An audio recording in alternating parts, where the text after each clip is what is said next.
How to screen incoming calls on your iPhone 8 Plus.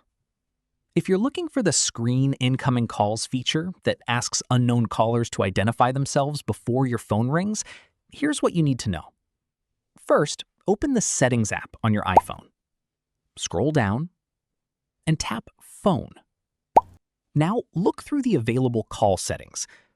If you're using an iPhone 8 Plus, you won't find the Screen Incoming Calls option. That's because call screening is a newer Apple feature and is only available on supported iPhones running the latest version of iOS in supported regions. On the iPhone 8 Plus, you can still reduce unwanted calls by enabling Silence Unknown Callers. To do that, stay in the phone settings and tap Silence Unknown Callers.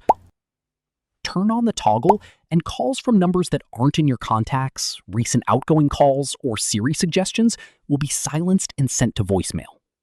You'll still be able to see these calls in your recents list if you want to call back later.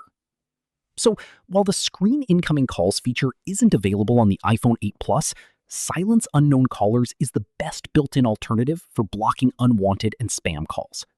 If this tutorial helped you, make sure to like and subscribe for more iPhone 8 Plus tips and step-by-step guides. Thanks for watching.